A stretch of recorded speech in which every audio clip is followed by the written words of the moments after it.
Students, इस video में आज हम डिस्कस करेंगे रीजनिंग का एक topic that is letter arrangement. अब letter arrangement from the word itself it is clear कि लेटर्स को हमने अरेंज करना है इन अ प्रॉपर ऑर्डर, और वो ऑर्डर आज हम डिस्कस करेंगे दैट इज रैंडम ऑर्डर। तो प्रॉपर टॉपिक है letter arrangement in random order. Random का मतलब होता है कि कोई भी एक पर्टिकुलर ऑर्डर नहीं है, उस ऑर्डर को जस्टिफाई करने के लिए कोई रूल नहीं है, एक वर्ड है उसके कोरिस्पोंडिंग हम किसी भी लेटर को प्लेस कर सकते हैं। एक हमारे पास स्टेटमेंट प्रोवाइडेड होगी, उस स्टेटमेंट को अच्छे से पढ़ के उसको डीपली एनालाइज करके उसे अंडरस्टैंड करके हमें एक लॉजिक उसमें से डिड्यूस करना है। जब हमें वो लॉजिक मिल जाएगा तो हमें अपने आंसर के ऊपर उसे अप्लाई करना है। रैंडम सीक्वेंस होती है, कुछ भी रैंडमली क्वेश्चंस पूछे जा सकते हैं आपसे, और आपको उन्हीं क्वेश्चंस जो क्वेश्चन आपको गिवन होगा उसी के अंडर लॉजिक होएगा। आपने अच्छे से उस क्वेश्चन को पढ़ के उसके लॉजिक को समझ के आंसर देना है। नाउ आई थिंक कि ये कॉन्सेप्ट एक ऐसा कॉन्सेप्ट है जिसको क्वेश्चंस को पढ़ के ही हम अच्छे से समझ सकते हैं, और एक्चुअल मीनिंग क्या है वो क्वेश्चंस के थ्रू ही हम समझेंगे। So without wasting any time let us quickly move two questions. अब ये एक ऐसा टॉपिक है जिसको हम जितना ज़्यादा प्रैक्टिस करें उसकी हमें उतनी अच्छी नॉलेज होएगी। तो ऐसे क्वेश्चंस को लेटर अरेंजमेंट के सॉल्व करने के लिए आप रजिस्टर कर सकते हैं हमारे ऑनलाइन पोर्टल पे, दैट इज़ www.abhyasonline.in। रजिस्टर करने के बाद आप लेटर अरेंजमेंट के टॉपिक पे जाकर क्वेश्चंस अटेम्प्ट कर सकते हैं, और आप ये भी देख सकते हैं कि किस टाइप के क्वेश्चंस पूछे जा सकते हैं और आपके क्या सारे कॉन्सेप्ट्स इस टॉपिक के ऊपर क्लियर हैं या नहीं। क्योंकि अटेम्प्ट करने के बाद पेपर को आपके पास एक एनालिटिकल रिपोर्ट प्रोवाइडेड होएगी जहाँ पर आपके सारे स्ट्रॉन्ग और वीक कॉन्सेप्ट्स आपके सामने होंगे। उन्हीं के ऊपर डिपेंड करता है कि आपको कितनी ज़्यादा प्रैक्टिस किस कॉन्सेप्ट में चाहिए in order to score good in your exams. तो प्रैक्टिस कीजिए, ज़्यादा से ज़्यादा क्वेश्चंस अटेम्प्ट कीजिए, और do register to our online portal. Now let's quickly move to the first question ताकि हमें समझ आ जाए कि इनमें कैसे क्वेश्चंस पूछे जाते हैं। अब जैसे कि मैंने आपको कहा था कि लेटर अरेंजमेंट हमें क्वेश्चंस के थ्रू ही समझ आएगा, तो फर्स्ट क्वेश्चन अभी आपके सामने प्रेजेंटेड है, और उस क्वेश्चन में पूछा गया है that right the first half of the alphabets in reverse order and then the remaining half in reverse order। और उसके बाद हमें फाइंड आउट करना है कि कितने लेटर्स आकर करते हैं बिटवीन C एंड T। अब first half of alphabets in reverse order मतलब हमारे पास अल्फाबेट्स है फ्रॉम A to Z, मतलब 26 अल्फाबेट्स हैं। उन 26 अल्फाबेट्स को जब हम हाफ में करेंगे मतलब वो होंगे 13 + 13। तो पहले हमें फर्स्ट 13 अल्फ़ाबेट्स को रिवर्स ऑर्डर में लिखना है, उसके बाद हमें नेक्स्ट 13 अल्फ़ाबेट्स को रिवर्स ऑर्डर में लिखना है। फिर उस रिवर्स ऑर्डर के बेसिस पे हमें फाइंड आउट करना है कि कितने लेटर्स C और T के बीच में आते हैं। मेक श्योर कि आप डायरेक्टली ये ना पढ़ लें कि कितने लेटर्स C एंड T के बीच में है, और उसके बाद हम ये देखें कि C की वैल्यू होती है 3 और T की वैल्यू होती है 20, और 20 - 3 करके हम 17 करते हैं। तो ये भी हमारा गलत फंडा है, ये नहीं अप्लाई करेंगे। क्यों? क्योंकि इससे पहले भी हमसे क्वेश्चंस पूछे गए हैं, वो स्टेप्स हमें अप्लाई करने हैं, और ये हमारा स्टेप नंबर 3 है। कैसे कि स्टेप नंबर 1 तो हमारे पास है कि first half of alphabets in reverse order, ये स्टेप 1 है। ये करने के बाद हमने देखना है second half in reverse order, ये स्टेप 2 है, and then we have to find letter between C and T, ये स्टेप नंबर 3 है। अब फर्स्ट स्टेप देखते हैं। रिमेंबर कि जब भी हम कोई भी एप्टीट्यूड टेस्ट दे रहे होते हैं तब हमें हार्ड वर्क की जगह स्मार्ट वर्क करने की ज़रूरत होती है। जब उन्होंने ये पूछा है कि फर्स्ट हाफ अल्फ़ाबेट्स का रिवर्स ऑर्डर में होगा, मतलब हम स्टार्ट करेंगे Z, Y, X से और हम ख़त्म करेंगे C, B और A से। इन सब के बीच में Z, Y, X नहीं, M, L, K, Y, क्योंकि उन्होंने कहा है फर्स्ट हाफ को रिवर्स करना है, मतलब फर्स्ट हाफ m जो है वो 13 है m की वैल्यू, तो वो 13 पे जाकर रुक जाएगा, मतलब फर्स्ट हाफ m पे जाकर ख़त्म होता है और रिवर्स ऑर्डर हम m से ही स्टार्ट करेंगे।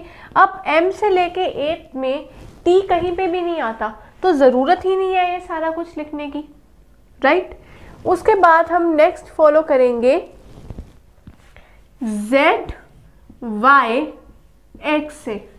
क्यों? क्योंकि हमने नेक्स्ट हाफ को भी रिवर्स ऑर्डर में लिखना है और नेक्स्ट हाफ को रिवर्स ऑर्डर में लिखने के लिए हम स्टार्ट करेंगे z से। सो z y x w v u and t, because t u v w x y z ये हमें मिल गया। और हम अभी आगे भी नहीं जाएंगे, क्यों? क्योंकि क्वेश्चन में ही ये पूछा गया है कि C और T के बीच में कितने लेटर्स हैं, तो ना यहाँ पर लिखने की ज़रूरत है एक्स्ट्रा और ना यहाँ से आगे जाने की ज़रूरत है, because that will just waste your time. हमें जो चाहिए था वो हमारे पास यहाँ पर प्रेजेंट है। तो C और T के बीच में हम लेटर्स काउंट कर लेंगे, 1 2 3 4 5 6 7 8। सो टोटल कितने हैं? 8 लेटर्स हैं between C and T।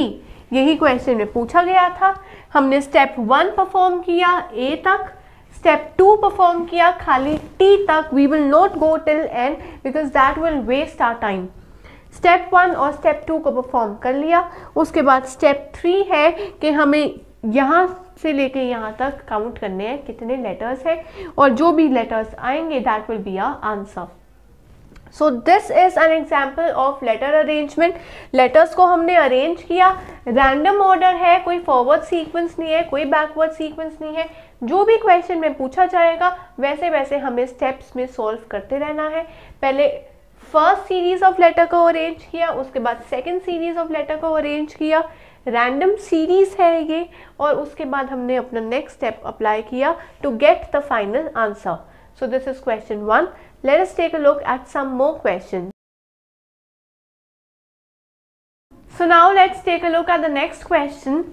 Next question भी लेटर अरेंजमेंट के ऊपर ही बेस्ड है, जहाँ पर हमें क्वेश्चंस को आराम से पढ़ के उसको डीपली एनालाइज करके समझ के ये देखना है कि हमें अपने अल्फ़ाबेटिक लेटर्स को कैसे अरेंज करना है या किस लॉजिक से हमें अरेंज करना है, और वही लॉजिक हमें यहाँ पर प्रोवाइडेड होएगा। Let's take a look. The question says if letters from A to M are written leaving space for one letter between every two letters and then the remaining letters from N are inserted between them, then which is the letter third to the left of seventh letter from the left? जो ये question हमें पूछा गया है ये हमारा last step है, तो इसे अभी हम फिलहाल के लिए इग्नोर करेंगे। Why? Because first we have to see step number 1. Step number 1 है कि लेटर्स हमने लिखने हैं A to M।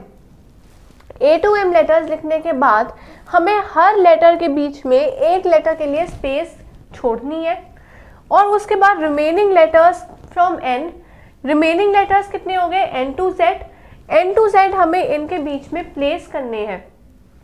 ये जब हमारा स्टेप कंप्लीट हो जाएंगे तो उसके बाद ये थर्ड और फाइनल स्टेप हम तब फॉलो करेंगे। तो अभी हम देखते हैं कि A to M हमें पहले लेटर्स को लिखना है और उनके बीच में हमें एक एक लेटर की स्पेस छोड़नी है। तो स्टार्ट करते हैं। A, B, C, D, E, F, G, H, I, J, K, L and M। ये हमारे पास लेटर्स आ गए, 13 लेटर्स, राइट। अब उसने ये बोला है, हमारा फर्स्ट स्टेप तो हो गया कि A to M हमें लेटर्स लिखने हैं, उसके बाद हमने एक एक स्पेस छोड़ दी एक एक स्पेस। अब हमें ये देखना है कि अब इनके बीच में हमें स्टार्ट करना है फ्रॉम लेटर N। अब A और B के बीच में लेटर आएगा N, B और C के बीच में लेटर आएगा O, C और D के बीच में आएगा P। ऐसे N O P Q R S T U V W X Y and Z। तो ऐसे वैसे 26 लेटर्स भी हमें लिखे गए, लेकिन वो एक प्रॉपर सीक्वेंस में भी नहीं है, एक रैंडम सीक्वेंस है, लेकिन उस रैंडम सीक्वेंस का एक लॉजिक है, वो लॉजिक क्वेश्चन में ही आपके पास प्रोवाइडेड है। इस क्वेश्चन को हम पढ़ेंगे ध्यान से और उसके बाद उस लॉजिक को हम डिड्यूस करेंगे। लॉजिक को डिड्यूस करने के बाद हमारे पास ये अरेंजमेंट आ गया लेटर्स का। अब हमारा स्टेप 1 कंप्लीट हो गया, स्टेप 2 कंप्लीट हो गया। अब हम अपने इस फाइनल स्टेप को देखते हैं कि पूछा क्या गया है। पूछा गया है which is the letter third to the left of 7th letter from left. Always remember, left को जब हम लेफ्ट से ही देखते हैं तब हम करते हैं सब्ट्रैक्ट। जब अरेंजमेंट आता है लेफ्ट से राइट के बीच में तब हम करेंगे ऐड। सिमिलरली जब हम राइट से ही राइट में जा रहे होंगे तब हम करेंगे सब्ट्रैक्ट। और ऐसे ही जब हम राइट से लेफ्ट में जा रहे होंगे तब हम करेंगे ऐड। ये सब्ट्रैक्ट ऐड है क्या? हमें दिया हुआ है 3rd to the left and 7th to the left. जब हमें 7 भी दिया हुआ है और 3 भी दिया हुआ है, ये हमने देख लिया। अब यहाँ पर हम देखेंगे पहली पोजीशन दी हुई है लेफ्ट और दूसरी पोजीशन दी हुई है लेफ्ट। मैंने बताया कि जब भी लेफ्ट और लेफ्ट आएगा तब हमने करना है सब्ट्रैक्ट, मतलब 7 - 3 आ जाएगा आंसर 4। और जब दोनों ही लेफ्ट दिए हुए हैं तो हमें 4th पोजीशन देखनी है फ्रॉम लेफ्ट। लेफ्ट होएगा हमेशा फॉरवर्ड सीक्वेंस से, so 1 2 3 4, 4th position from left, answer आएगा O।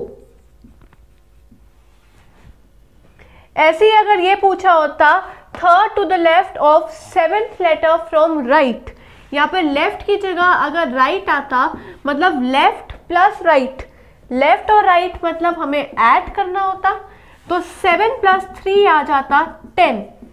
जब 7 + 3 10 आता, फिर क्वेश्चन आता कि हमें लेफ्ट से देखना है कि राइट से, तो आंसर आएगा राइट, क्योंकि जो भी लास्ट प्लेस या लास्ट पोजीशन होती है वहां से हमें चेक करना होता है। तो राइट से 1 2 3 4 5 6 7 8 9 10 आंसर आ जाता I। 10 क्यों आया? क्योंकि लेफ्ट से राइट में हमें ऐड करना है और 7 और 3 को हम ऐड करके 10 ले आते। तो ये है questions on letter arrangement and that too in random sequence. ऐसे क्वेश्चंस को और अटेम्प्ट कीजिए ताकि आपको ये कॉन्सेप्ट और ज़्यादा क्लियर हो और आप और ज़्यादा लॉजिक्स को समझ सकें, क्योंकि हर क्वेश्चन में अलग टाइप का लॉजिक पूछा जाएगा और हमें हर लॉजिक के बारे में अवेयर रहना है। So in order to practice, register कीजिए हमारे ऑनलाइन पोर्टल पे, दैट इज www.abhyasonline.in। रजिस्टर करने के बाद आप अटेम्प्ट कर सकते हैं questions regarding letter arrangement in order to score good in your exams and also to become master in English, in reasoning. So till then, keep learning and keep practicing.